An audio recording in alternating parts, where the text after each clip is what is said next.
인사부터 합시다. 샬롬. 샬롬. 네. 부활절 주일입니다.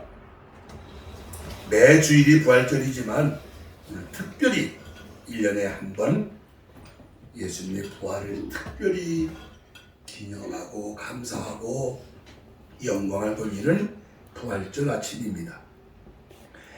누가복음 24장 1절로 12절에 있는 말씀을 보셨는데요. 마태복음, 누가복음, 마가복음, 요한복음 이 4복음서 안에 다 예수님의 부활의 내용이 기록되어 있습니다. 우리 기독교 신앙을 말할 때에 역시 또 7가지의 기초가 있다. 한번 생각해 보세요. 우리 기독교 신앙에 중요한 일곱 기둥이 있다. 첫째는 창조주 하나님입니다.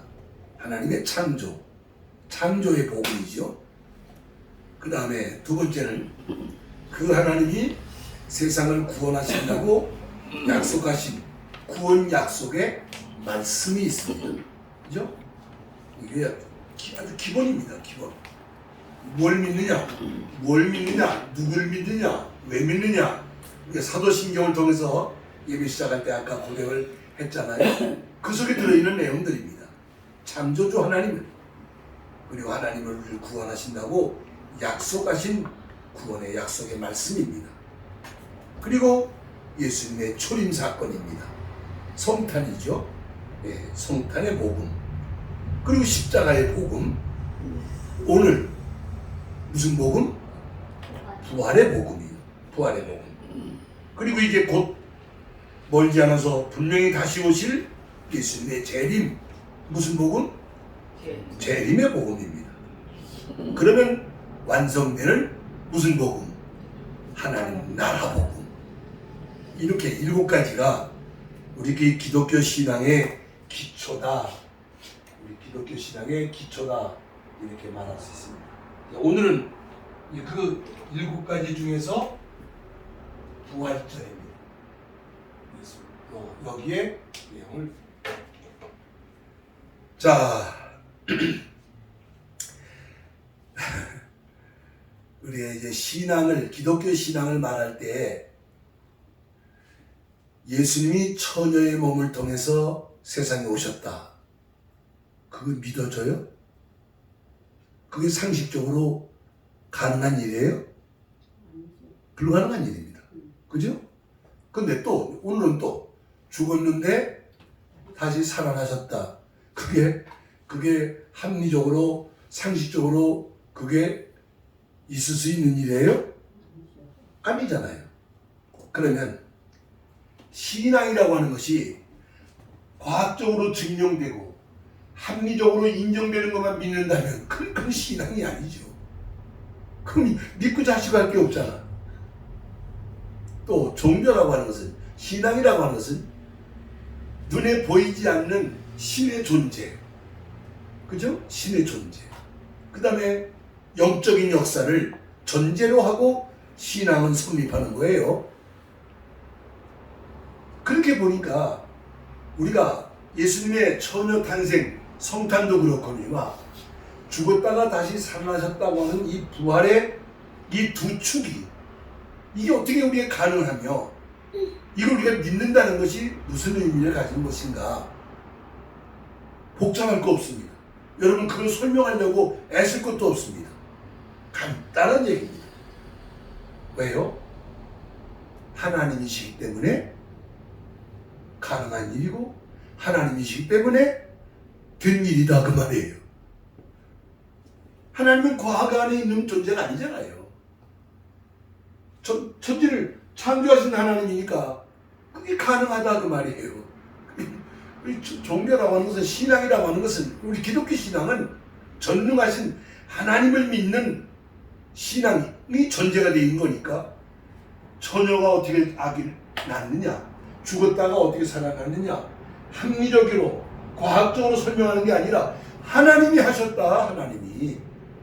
하나님은 하실 수 있는 분이시다. 왜? 전능하신 분이니까. 이 얘기 설명이 끝나는 거예요.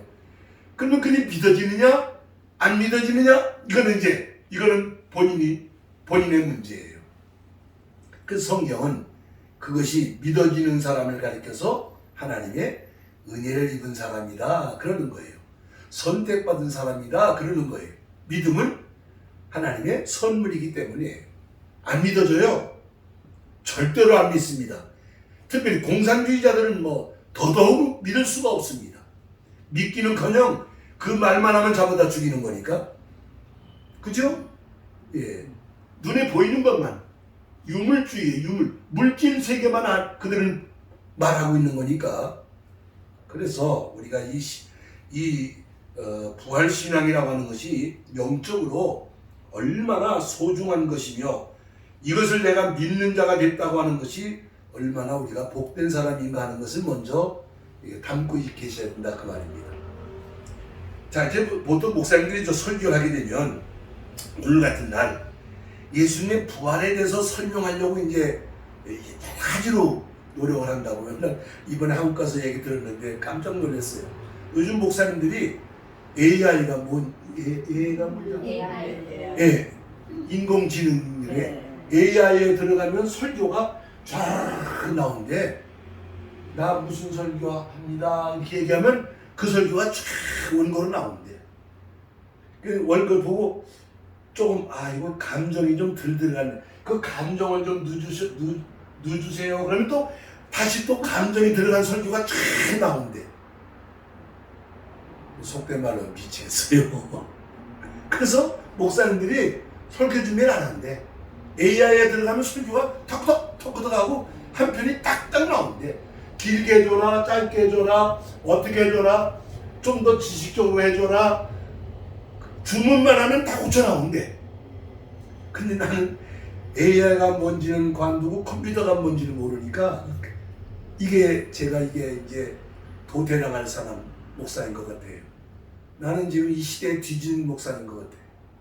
여러분들 다 나 따라서 운명적으로 다 뒤진 사람이에요. 앞서가지 못하고 말이에요. 근데 뭔가 모르게 씁쓸해.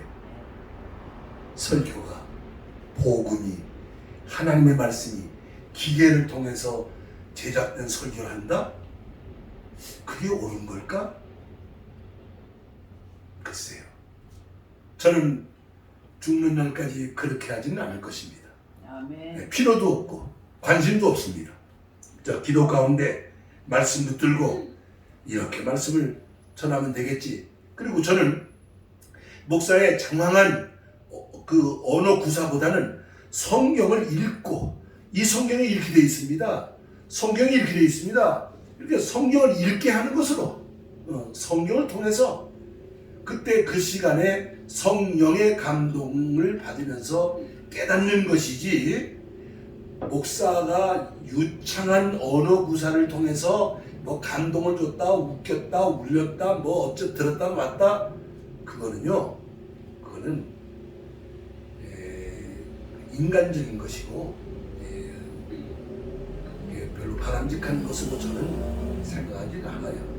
그래서 오늘 이 부활절에 대한 이 말씀도 여러 군데 성경을 찾아가시면서 여러분들이 이제 예수님의 부활의 의미가 무엇인가에 대해서 여러분들이 스스로 은혜 성령의 도움 조명을 받아가지고 깨달으시는 거예요.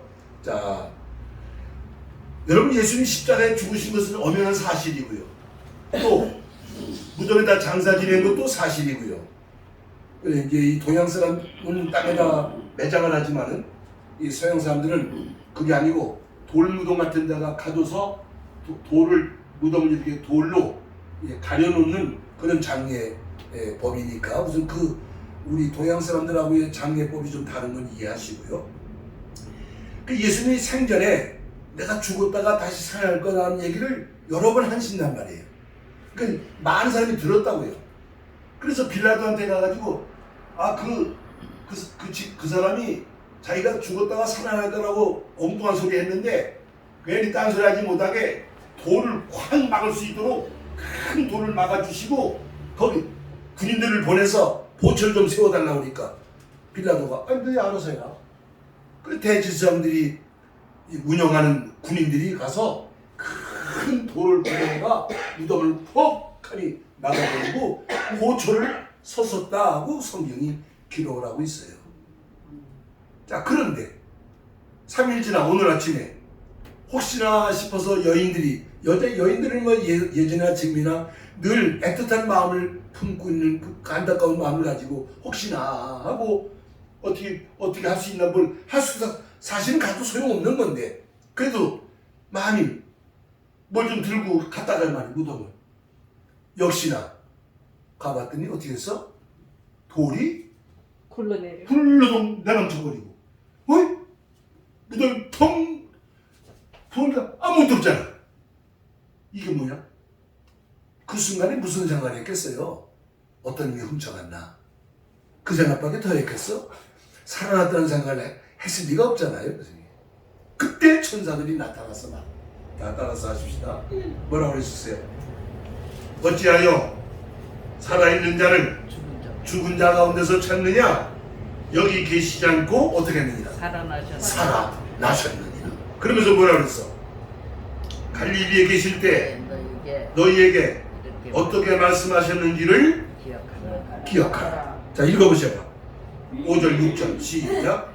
여자들이 두려워 얼굴을 땅에 대니 두 사람이 이르되 어찌하여 살아있는 자를 죽은 자 가운데서 찾느냐? 여기 계시지 않고 살아나셨느니라. 갈릴리에 계실 때에 너희에게 어떻게 말씀하셨는지를 기억하라. 자, 이제 마태복음 가십니다. 마태복음 앞으로 쭉만 가시면 돼요. 12장. 예수님이 본인이 말씀을 했어요. 마태복음 12장.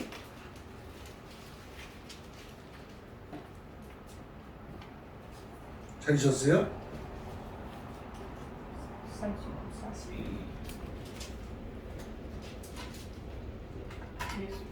자, 39절 40절 읽으세요.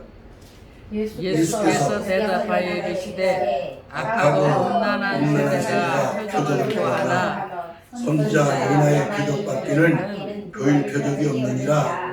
요나가 밤낮 사흘 동안 큰 물고기 뱃속에 있던 것 같이 인자도 밤낮 사흘 동안 땅 속에 있으리라. 자, 이렇게 이제 말씀을 하신단 말이에요. 자, 그 다음에 이제 20장으로 가세요.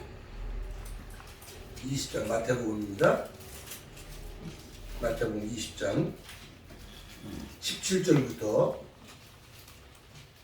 읽으면 시작. 예수께서 예루살렘으로 올라가실 때에 12제자를 따로 데리시고 길에서 이르시되 보라 우리가 예루살렘 올라가노니 인자가 대제사장들과 서기관들에게 넘겨짐에 그들이 죽이기로 결의하고 이방인들에 넘겨주어 그를 조롱하며 채찍질하며 십자가에 못 박게 할 것이나 3일에 살아나리라. 본인이 지금 예수님이 미리 말씀하시는 거예요. 지금 제자들은 이제나 저제나 예수님이 왕되기만을 기다리고 있는 거예요.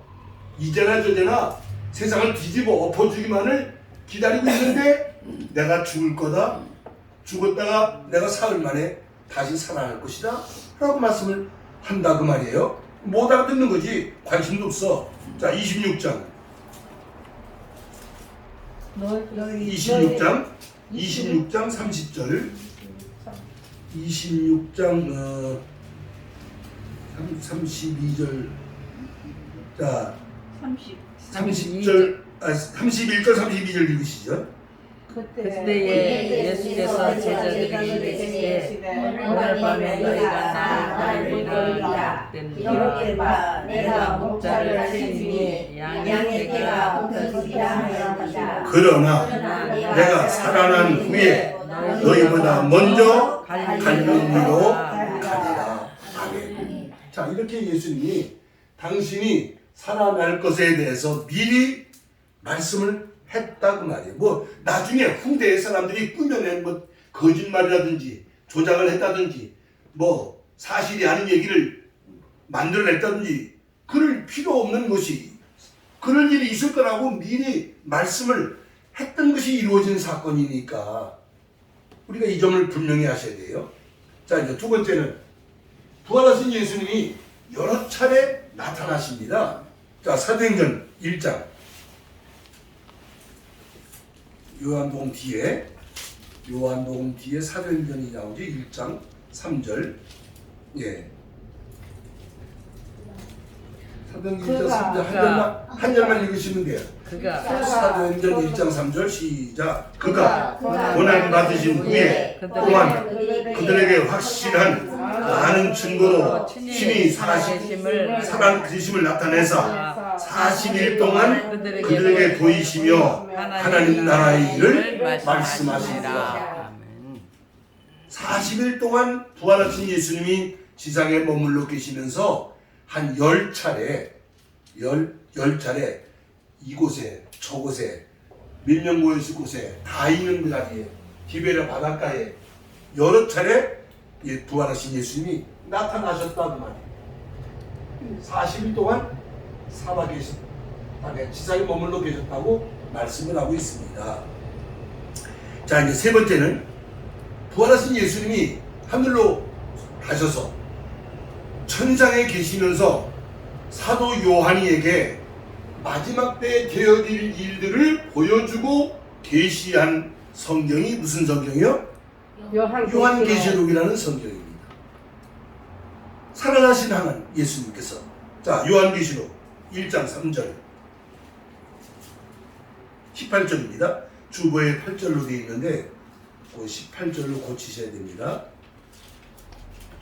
자, 요한이에게 계시를 주신 예수님이 어떤 분이신가? 1장 17절 18절 읽으세요. 시작. 내가 올 때에 그의 발 앞에 엎드려져 죽은 자같이 되매 그가 오른손을 내게 얹고 이르시되 두려워하지 말라. 나는 처음이요 마지막이니 곧 살아있는 자라. 내가 전에 죽었었노라. 지금 죽었다가 살아나신 예수님이 천상에서 증언하신다 그 말입니다. 예수님 부활에 대해서 합리적으로, 상식적으로, 과학적으로 이해가 되느냐 안 되느냐, 믿느냐 마느냐 그따위 소리 할 거 없어요. 엄연한 사실입니다. 한두 가지로 사실이 증명된 게 아니니까요. 본인이 미리 말씀하셨어요. 부활하셔서 40일 동안이나 10여 차례 나타나셨어요. 천상에 올라가신 예수님이 직접 사도 요한에게 보여주고 들려주면서 장차 되어질 마지막 때의 일들을 계시해 주신 말씀이 기록된 것이 요한계시록이다. 자, 이제 오늘 본문 같은 내용입니다. 예수님의 부활에 대해서 가장 확실하게 증거하고 있는 성경은 고린도전서 15장이라는 성경입니다. 예, 다 찾으셔야 됩니다. 오늘 다른 거 없어요. 고린도전서 15장을 읽는 것이 오늘 설교입니다. 280페이지 좀 찾으세요. 고린도전서 15장 15장입니다. 15장. 자, 바울 사도가 성령의 감동을 받고 고린도 교회에 편지를 보내게 됩니다. 왜? 고린도 교회가 예수님 부활을 믿어야 되느냐 말아야 되느냐, 그게 사실이냐 아니냐, 뭐 중구난방 어지러웠다 그 말이에요. 그래서 예수님 부활에 대한 이 내용을 확실하게 일러줘야 될 필요성을 느끼고 성령의 감동을 받아가지고 써서 고린도 교회에 예수님의 부활은 이런 거다라고 보낸 편지가 고린도 전서인데 그 중에 몇 장이다? 15장입니다. 길어요. 이건 저 읽어야 돼요. 자, 여섯 토막을, 이건 뭐 7토막을 낼 수가 없어. 내용이 6토막을 냈습니다.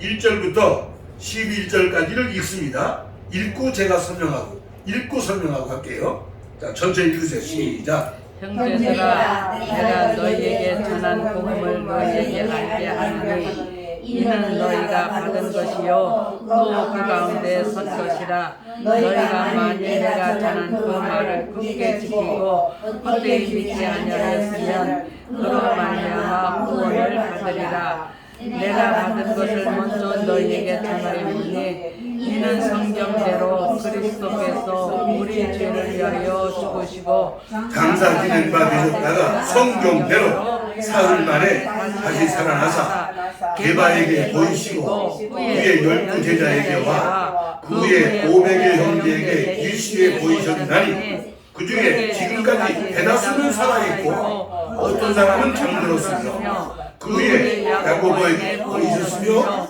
그의 모든 사도에게와 맨 나중에 만삭되지 못하여 난 자 같은 내게도 보이셨느니라.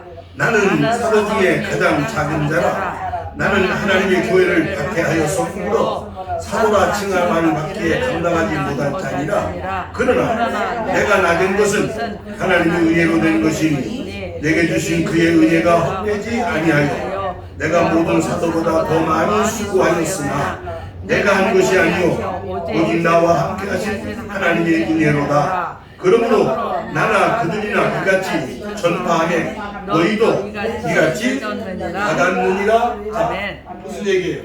예수님의 부활은 뭐다? 역사적 역사적인 사실이다. 역사적인 사실이다.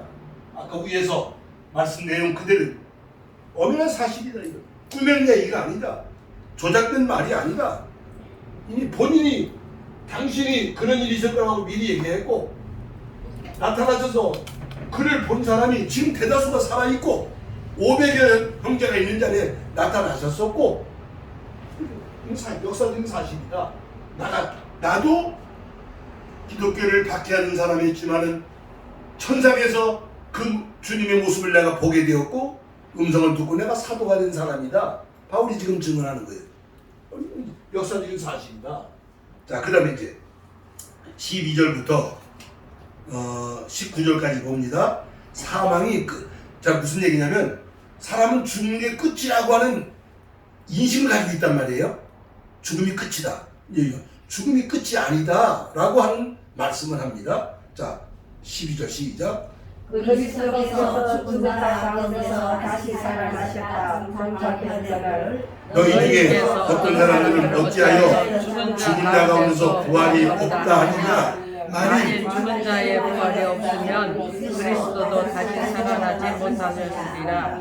그리스도께서 만일 다시 살아나지 못하셨으면 우리가 접하는 것도 헛것이요 너의 믿음도 헛것이며 또 우리가 하나님의 거짓 증거로 발견되리니 우리가 하나님이 그리스도를 다시 살리셨다고 증언하였습니다. 만일 죽은 자가 다시 살아나는 일이 없으면 하나님이 그리스도를 다시 살리지 아니하였으리라. 만일 죽은 자가 다시 살아나는 일이 없으면 그리스도도 다시 살아나신 일이 없었을 터이요. 그리스도께서 다시 살아나신 일이 없으면 너희에게 믿음도 헛되고 너희가 여전히 죄 가운데 있을 것이요. 또한 그리스도 안에서 잠자는 자도 망하였으리니 만일 그리스도 안에서 우리가 바라는 것이 다만 이 세상 사는 뿐이면 모든 사람 가운데 우리가 더 불쌍한 자이라.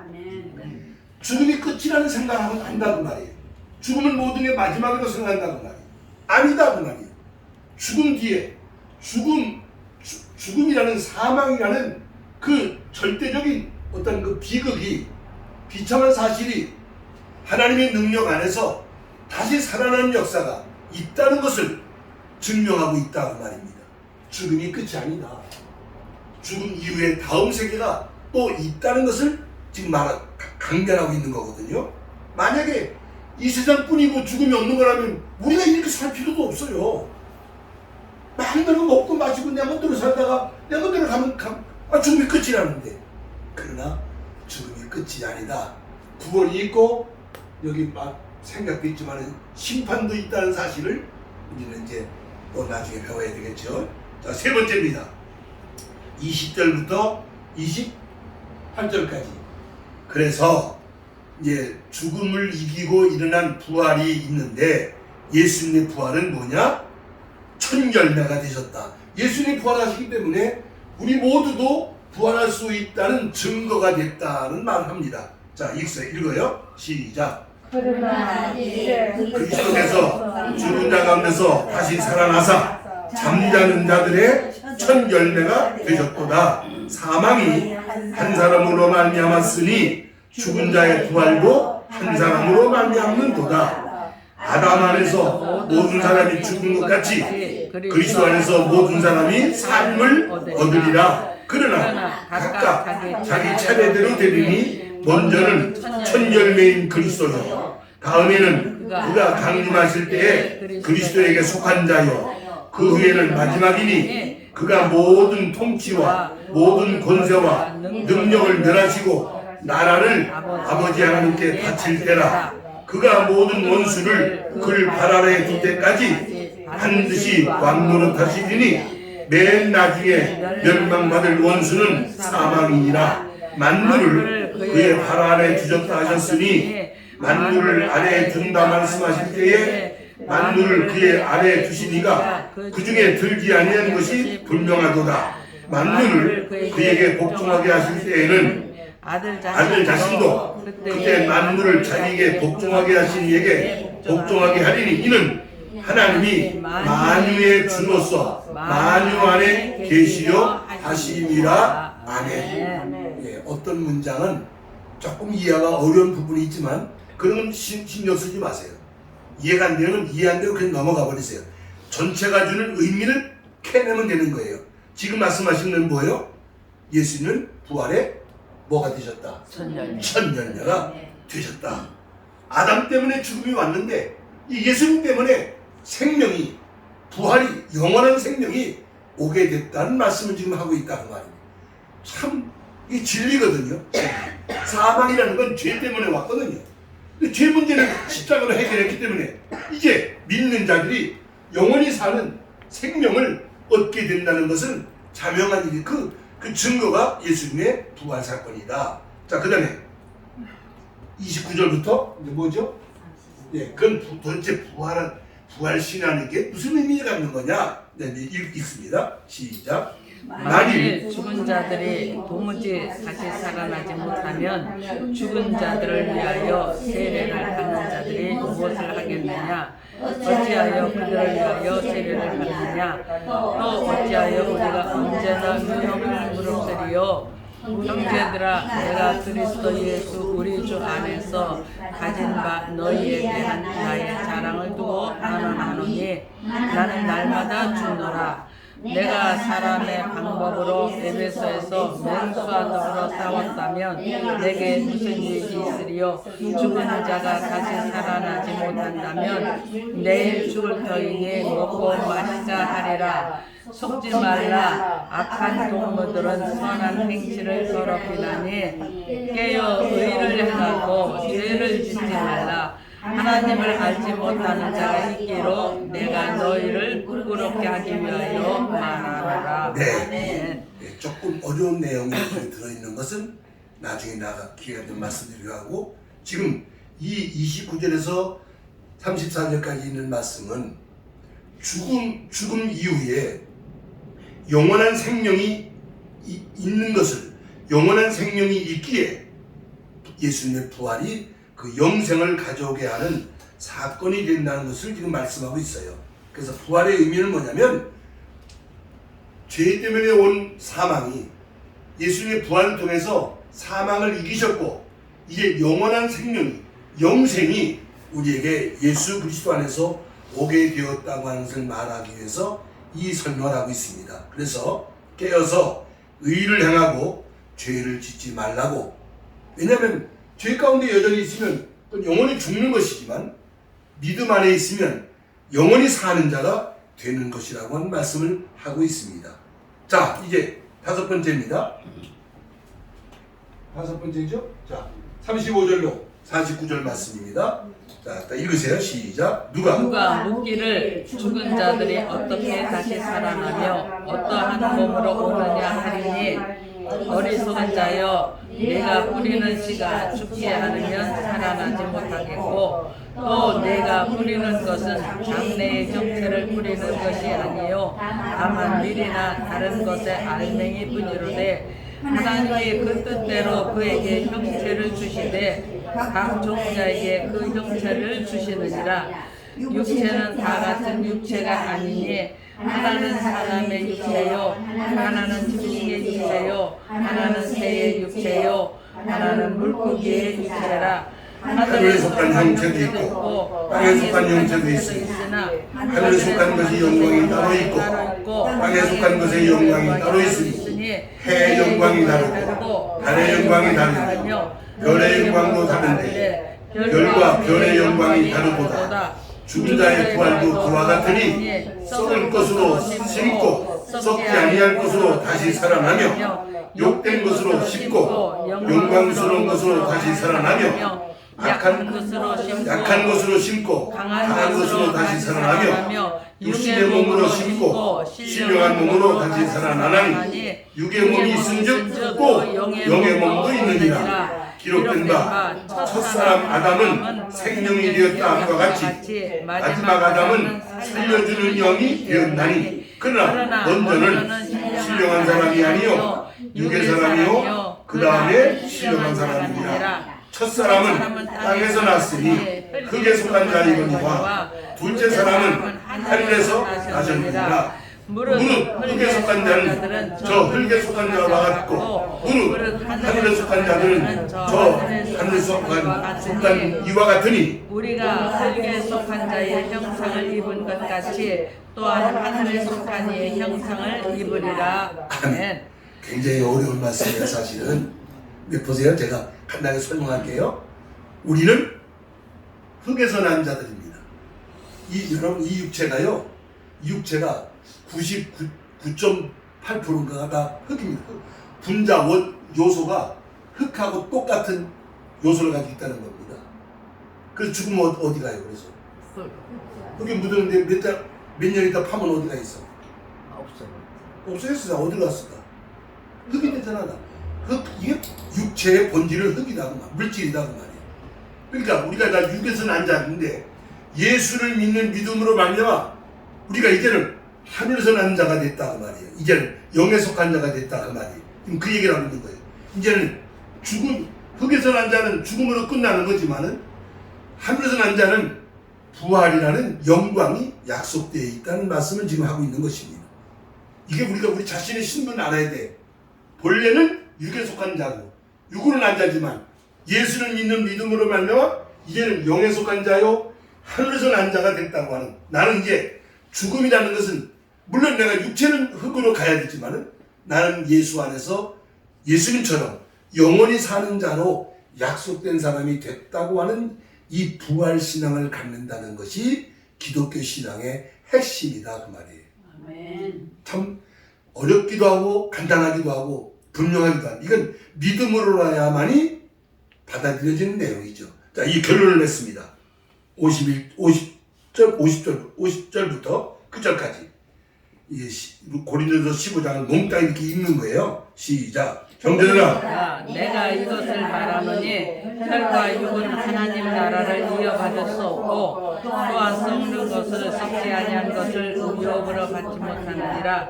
보라, 내가 너희에게 비밀을 말하노니 우리가 다 잠잘 것이 아니요 마지막 나팔에 순식간에 호련이 다 변화하리니 나팔 소리가 나매 죽은 자들이 썩지 아니할 것으로 다시 살아나고 우리도 변화되리라. 이 썩을 것이 반드시 썩지 아니할 것을 입겠고 이 죽을 것이 죽지 아니함을 입으리로다. 이 썩을 것이 썩지 아니함을 입고 이 죽을 것이 죽지 아니함을 입을 때에는 사망을 삼키고 이기리라고 기록된 말씀이 이루어지리라. 사망아, 너의 승리가 어디 있느냐? 사망아, 내가 쏘는 것이 어디 있느냐? 사망이 쏘는 것은 죄요, 죄의 권능은 율법이라. 우리 주 예수 그리스도로 말미암아 우리에게 승리를 주신 하나님께 감사하노니 그러므로 내 사랑하는 형제들아, 견실하며 흔들리지 말고 항상 주의 일에 더 힘쓰는 자들이 되라. 이는 너의 수고가 주 안에서 헛되지 않은 줄 알미라. 아멘. 예, 아까 부활한 몸은 신령한 몸을 입는 것이지 이 썩을 몸을 부활한다고 그러니까 이 몸이 또 이렇게 일어난다는 말이 아니다 그 말이에요. 몸을 입긴 입는데 무슨 몸을 입어? 신령한 신령한 몸을 입는 것을 말하는 것이고, 그러므로 이제 우리가 연약하고 또 한시적이고 여전히 불완전하지만은 그리스도 예수 안에 있는 믿음으로 말미암아 하나님의 은혜로 이제 산 자가 되었기 때문에 사망이라고 하는 것은 우리 믿는 성도들에게는 의미가 없는 것이 되어버렸다. 우리는 육신을 벗어버리지만 우리 이미 영원한 삶, 영생을 이미 소유한 자가 되었어. 그래서 하나님의 승리가 이루어졌다. 오늘 성경을 못 읽고 지나갔지만은 이사야 25장 8절이라는 성경을 보면은 하나님께서 때가 되면 사망을 멸하시리라 라고 말씀을 합니다. 사망은 죄 때문에 온 거니까요.